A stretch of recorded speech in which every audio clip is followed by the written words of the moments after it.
بالله السميع العليم من الشيطان اللعين الرجيم بسم الله الرحمن الرحيم الحمد لله والصلاة والسلام على أهلها اللهم كن لوليك الحجة ابن الحسن صلواتك عليه وعلى آبائه في هذه الساعة وفي كل ساعة وليا وحافظا وقائدا وناصرا ودليلا وعينا حتى تسكنه ارضك طوعا وتمتعه فيها طويلا۔ امام زمانہ کی خوشنودی و خوشی کے لیے، جشن کی قبولیت کے لیے مل کے ایک مرتبہ حیدری صلوات کی تلاوت فرماتے ہیں۔ اللهم صل علی محمد وآل محمد رب اشرح لي صدري ويسر لي امري واحلل عقدۃ من لسانی یفقہوا قولی۔ جشن آمد سلطان سریر ارتضاء محمد ابن علی ابن الحسین ابن علی ابن ابی طالب کی آمد آپ سب کو بہت بہت مبارک ہو۔ اماموں میں یہ پہلے امام ہیں اور اکیلے امام ہیں کہ جن کے دادا بھی امام ہیں، جن کے نانا بھی امام۔ ماں کی طرف سے بھی امام کی اولاد ہے، باپ کی طرف سے بھی امام کی اولاد ہے۔ فاطمہ بنت امام حسن کے بیٹی ہے، یعنی نانا حسن مجتبی اور باپ حسین شہید کربلا، یہ دو نسبتیں، یعنی نانا بھی امام، دادا بھی امام۔ اور یہ بچوں سے سوال کیا جاتا ہے کہ وہ کون سے امام ہیں جن کے نانا بھی امام ہے، دادا بھی امام ہے۔ یعنی ان کی عظمت کے لیے یوں کہہ دوں جملہ کہ جس طرح حسنین کریمین کی جو آگے سلسلہ چلتا ہے، باپ بھی معصوم، ماں بھی معصوم، اسی طرح سے اب یہ ابھی تک جو سلسلہ تھا امام زین العابدین علیہ السلام تک، وہ حسینی سید تھے، لیکن امام باقر وہ ہے جو سید حسنی بھی ہیں، سید حسینی بھی ہیں۔ یعنی دو اماموں کی نسل جو ہے وہ امام اللہ اکبر جانے قربان ہو جائے، امام محمد باقر علیہ السلام ہے۔ نام محمد ہے، مشہور ترین لقب میرے مولا کا باقر العلوم الاولین والآخرین۔ باقر کہتے ہیں شگافتہ کرنے والا، علم کو کھولنے والا، چھپے ہوئے علم کو ظاہر کرنے والا، اس کو باقر کہتے ہیں۔ وہ ہستی ہیں کہ جن کو ان کے آنے سے پہلے رسول اللہ نے سلام کیا۔ ماشاءاللہ بہت پیارے اشعار پڑھے تھے ابھی کہ ایک جناب سیدہ کی بارگاہ میں سلام کرتے تھے اور ایک ان کو سلام بھجوایا۔ جابر موجود ہے، فرماتے ہیں کہ جابر میرا ایک بیٹا ہوگا، میرا ہم نام ہوگا، ستود رکھتو اس کو پائے گا، دیکھے گا، جب ان کو دیکھنا تو میرا ان کو سلام کہنا۔ جابر مسجد نبی میں بیٹھ کے آواز دیتے ہیں، یا باقرو یا باقرو یا باقرو یا باقرو۔ لوگ حیران ہیں، اس کو بلا رہے ہیں، بار بار آواز دیتے ہیں یا باقرو، کوئی جواب نہ۔ لوگ کہتے ہیں جیسے کہا یہ ہزیان بول رہے ہیں، کہتے نہیں میں ہزیان نہیں بول رہا، مجھے رسول نے کہا تھا تو میرے بیٹے سے ملے گا اور اس کا نام محمد ہوگا اور وہ باقر ہوگا۔ یبقر العلم بقرن، ایسے علم کھولے گا جو کھولنے کا حق ہے، ایسے علم کو بیان کرے گا جو علم کو بیان کرنے کا حق ہے۔ ایک دن جابر جا رہے ہیں، کیا بات ہے، جابر جا رہے ہیں تو راستے میں دیکھا ایک چھوٹا سا شہزادہ ہے۔ ان کو شک ہوا یہ کون ہے، کہتے ہیں ذرا میری طرف منہ کریں گے؟ انہوں نے جب مڑ کے دیکھا تو جابر کہتے ہیں واللہ، خدا کی قسم ان کا چہرہ نبی کے چہرے کی طرح، ان کے شمائل نبی کے شمائل کی طرح۔ کیا نام ہے آپ کا؟ تو فوراً امام باقر علیہ السلام فرماتے ہیں انا محمد ابن علی ابن الحسین. بھائی یہ جملہ کہنا تھا. جابر فوراً جھکے اور ان کی پیشانی کو چوما. کہتے ہیں انتل باقر انتل باقر انتل، جیسے کسی کو گمشدہ مل جاتا ہے اس طرح سے خوش ہو کے کہتے ہیں آپ باقر، آپ باقر. تو امام نے کہا نعم، ہاں میں ہی باقر ہوں. تو فوراً کہتے ہیں اللہ ان اباک یقرؤک السلام، آپ کے باپ محمد مصطفیٰ نے آپ کو سلام کہا ہے. صلوات بھی پڑھیں گے بابا سے بلند.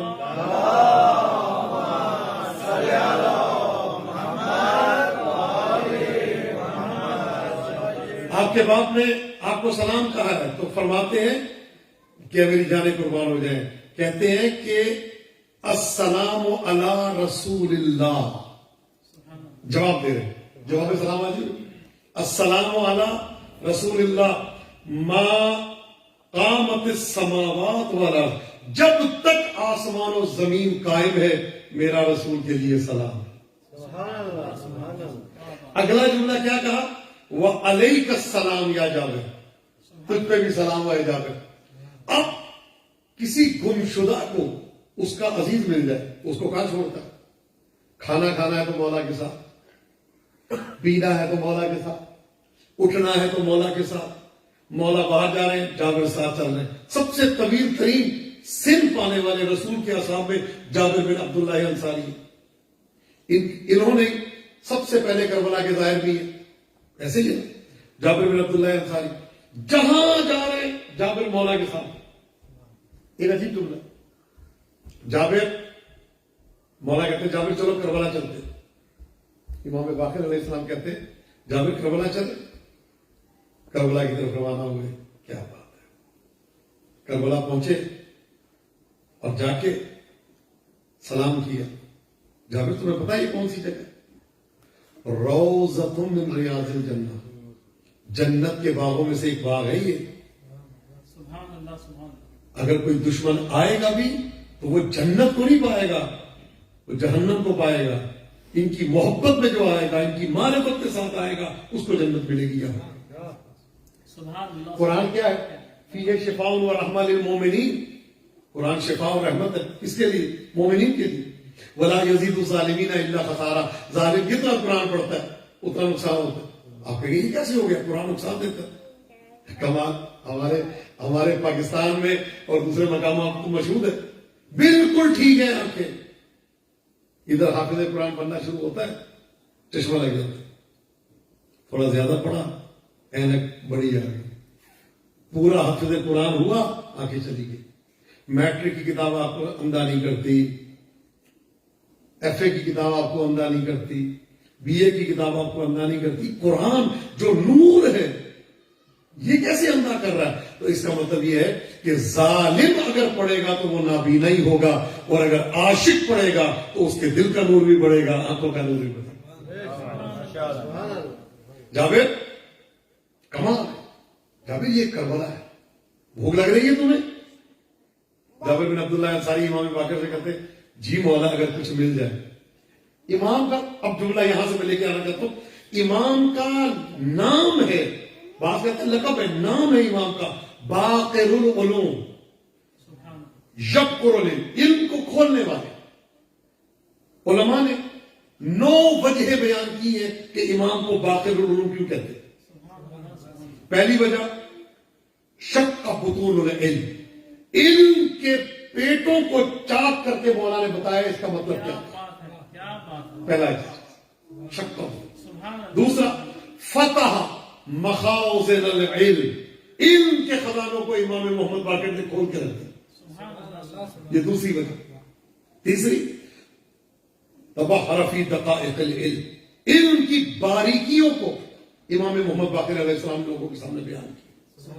اگلی وجہ فتح ابواب العلم، علم کے بابوں کو امام نے کھولا. آگے کیا لکھتے ہیں؟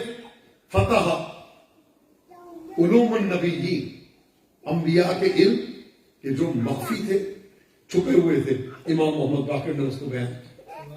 اس کے بعد فرماتے ہیں اب ایک اور چیز کہ امام کی پیشانی پہ اتنے سجدے کی وجہ سے کھل گئی تھی کہتے ہیں باقی اس وجہ سے بھی کہتے ہیں الا ماشاء اللہ.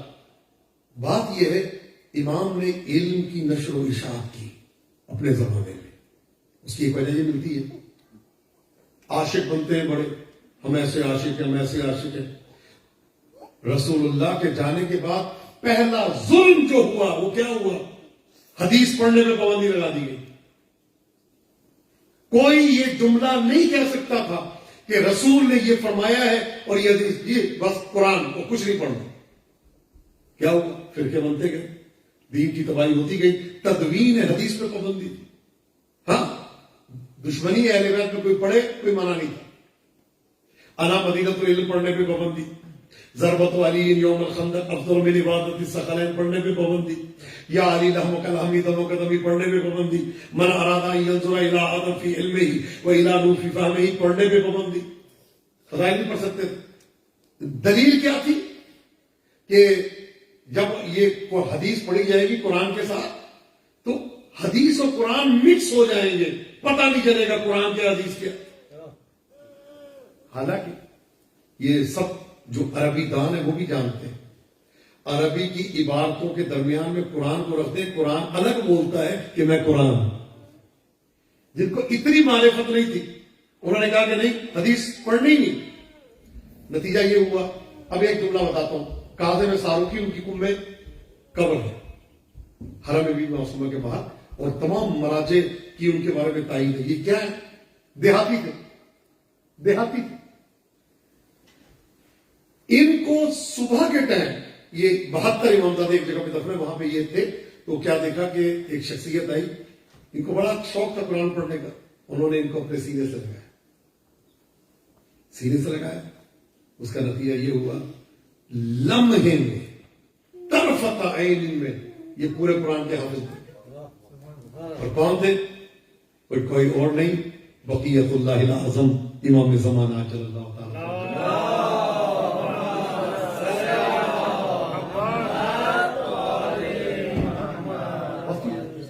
سینے سے لگایا.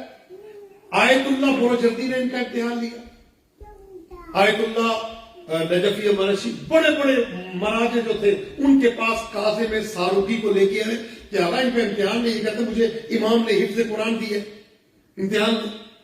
اب لوگوں نے امتحان کیسے لیا؟ حدیث لکھی، آیت قرآنی لکھی، پھر حدیث لکھی، پھر آیت لکھی، پھر حدیث، پھر آیت، اور پورا ایک صفحہ بھر دیا. کہا بتاؤ اس میں قرآن کون سا ہے؟ انہوں نے جو جو قرآن کی آیت تھی کہا یہ قرآن ہے، یہ قرآن ہے، یہ قرآن ہے، یہ قرآن ہے. کہا تمہیں کیسے پتا چلتا؟ تمہیں تو عربی نہیں آتی.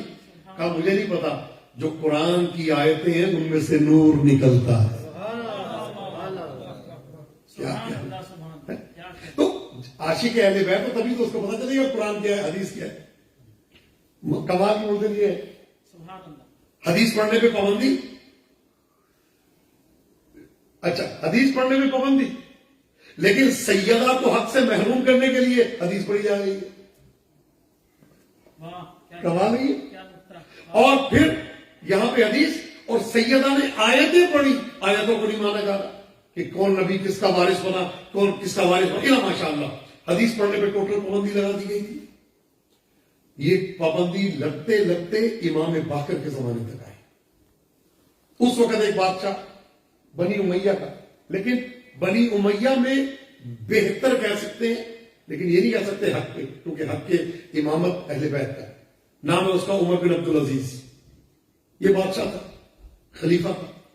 اس نے فتح واپس کیا.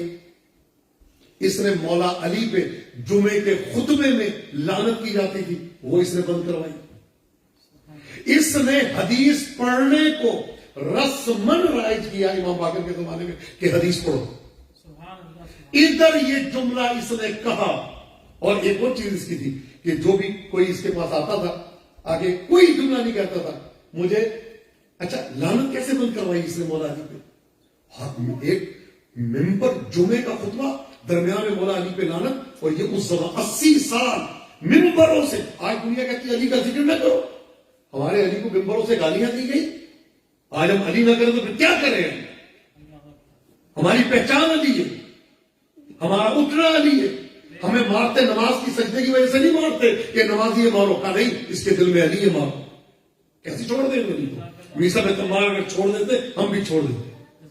حجر بن علی کو چھوڑ دیتے ہم بھی چھوڑ دیتے. رشید حجری علی کو چھوڑ دیتے ہم بھی چھوڑ دیتے.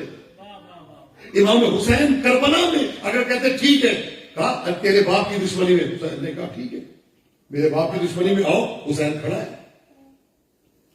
انہوں نے کیسے آ کے کہا؟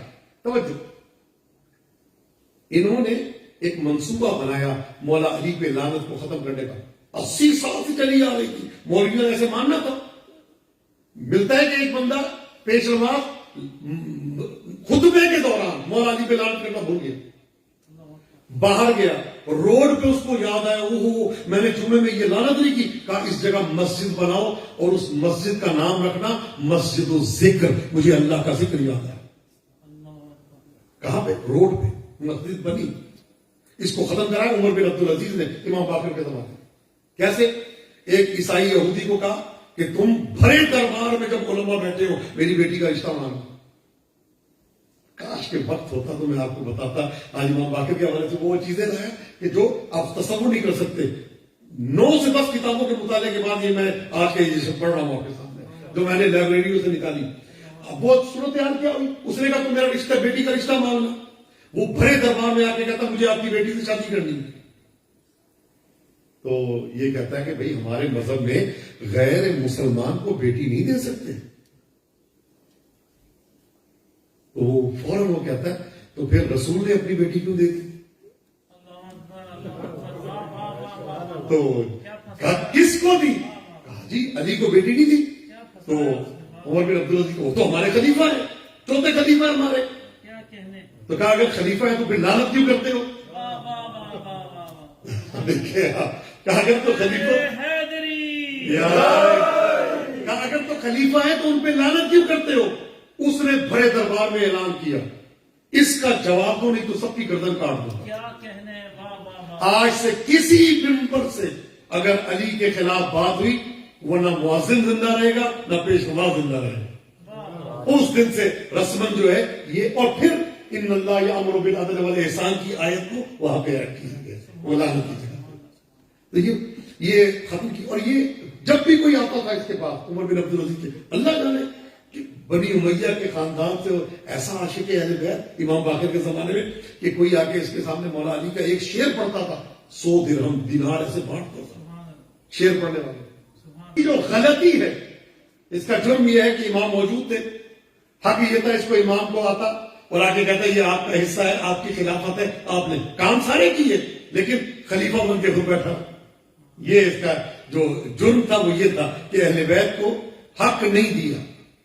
اس کی نسبت بہتر تھا یزید کا بیٹا.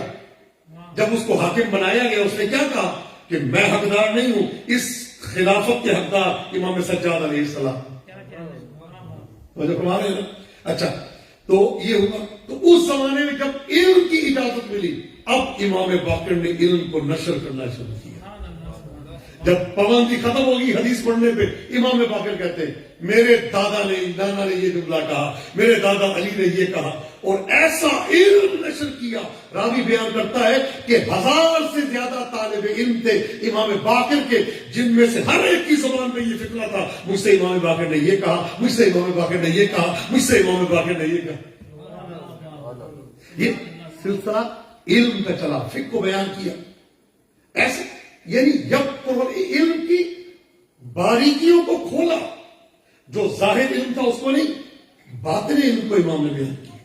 جو علم کا باطن، جابر کہتے ہیں کہ میں امام کے ساتھ کربلا میں گیا، امام کہتے ہیں بھوک لگ رہی ہے، میں نے کہا جی مولا بھوک لگ رہی ہے. امام نے پتھر کے اندر ہاتھ ڈال کے ایک سیب نکالا تو کہتے ہیں میں نے اس جنت کے پھل کو کھایا.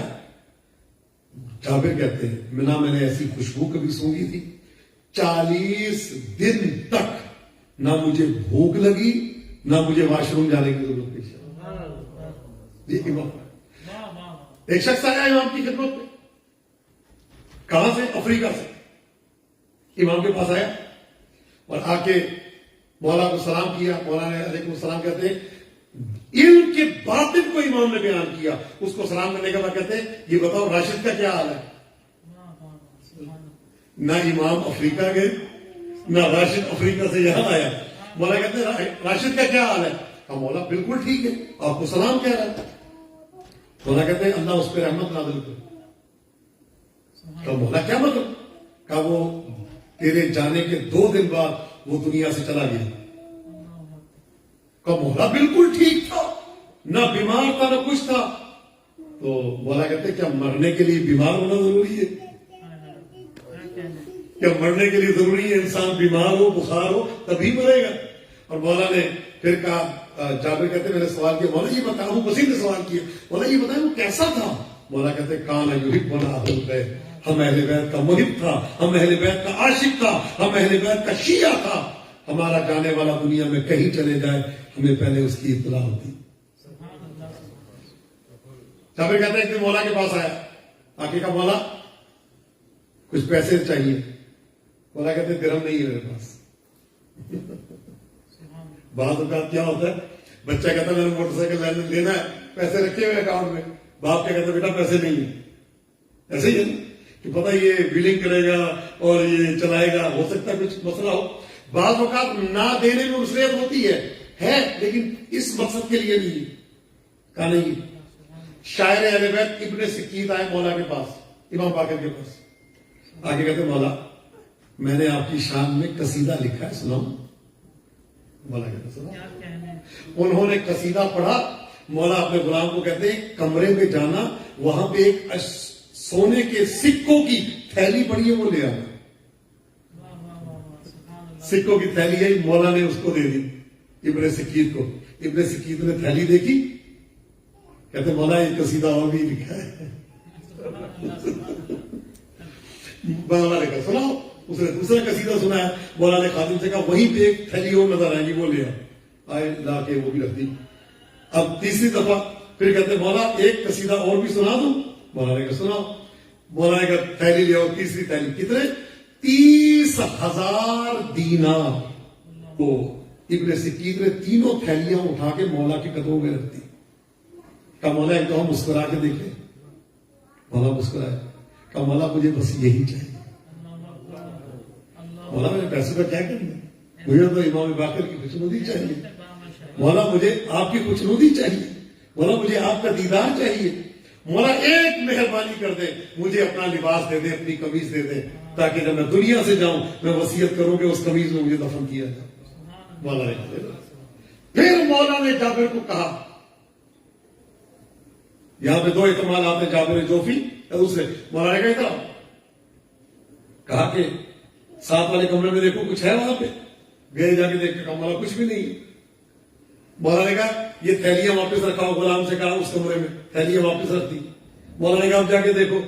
کہتے مولا کچھ بھی نہیں. مولا نے ہاتھ پکڑا, اب آؤ میرے ساتھ. باقر ہوئے علم کی حقیقتوں کو کھولنے والا.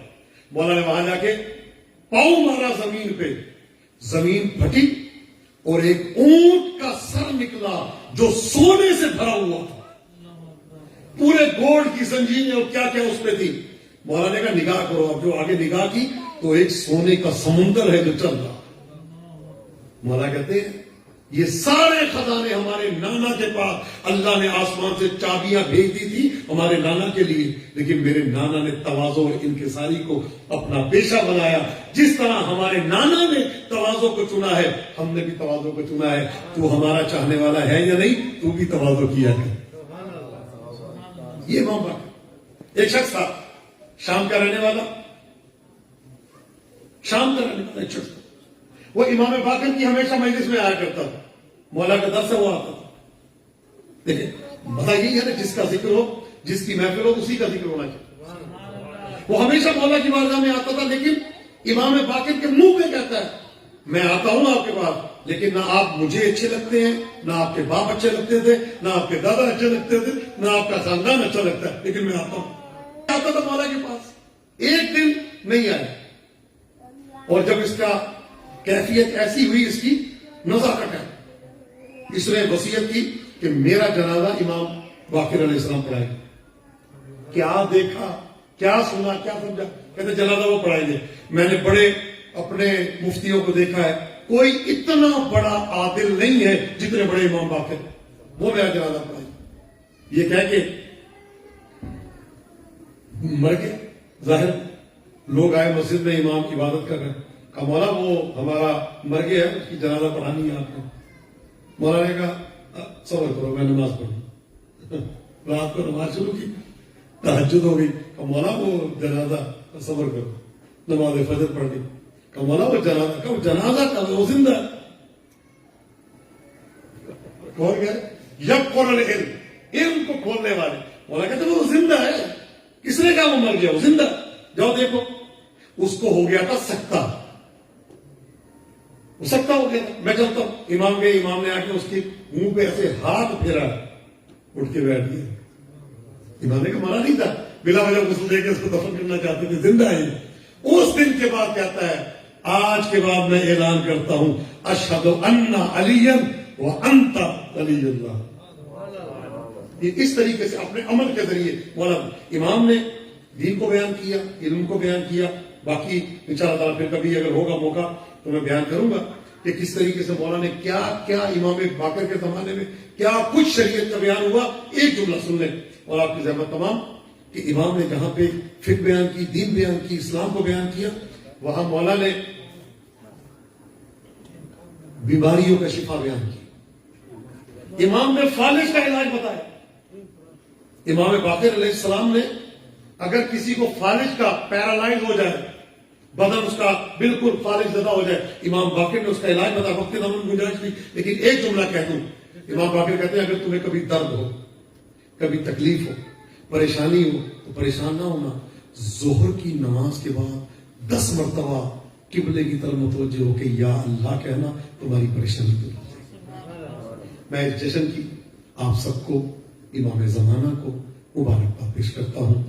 حیران کس لیے نہ ہو عرش بری کا چاند, حیران کس لیے نہ ہو عرش بری کا چاند, ہے آسماں کے چاند سے بہتر زمین کا چاند. حیران کس لیے نہ ہو عرش بری کا چاند, ہے آسماں کے چاند سے بہتر زمین کا چاند. یثرب کی سرزمین پہ باقر کی شکل میں آیا ہے پہلی کو نظر چودھویں کا چاند.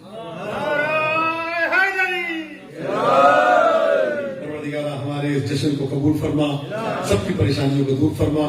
جب تک زندہ رہے عشق اہل بیت میں زندہ رہے, جب اس دنیا سے جائیں تو عشق اہل بیت کا دامن ہمارے ہاتھ میں ہو. آج کے تبرک کا جنہوں نے اہتمام کیا ہے پروردگارہ ان سب کی جان و مال, عزت میں, رزق میں وسعت و برکت عطا فرما. پروردگارہ جو یہ کیک مومنین نے زحمت کی ہے ان کے رزق میں وسعت و برکت عطا فرما. اس مؤسسے کو, اس ادارے کو دن دگنی رات چوگنی ترقی عطا فرما. تمام حاضرین کو عیدی عطا فرما. 2 عیدیاں ہمیں چاہیے, دنیا نہیں مانتے, ایک تو کربلا کی زیارت, ایک امام کا ظہور. پروردگار ہمیں یہ دونوں عیدیاں عطا فرما. اللہم صلی علی محمد وآل محمد وعجل فرجہم. ربنا آتنا فی الدنیا حسنۃ وفی الآخرۃ حسنۃ وقنا عذاب النار. رب صلی علی محمد وآل محمد وعجل فرجہم. پروردگار ہمارے شہداء کے, ملت کے شہداء کے درجات کو بلند فرما. تمام حاضرین کی اموات پہ اپنی رحمتوں کو نازل فرما برحمتک یا ارحم الراحمین.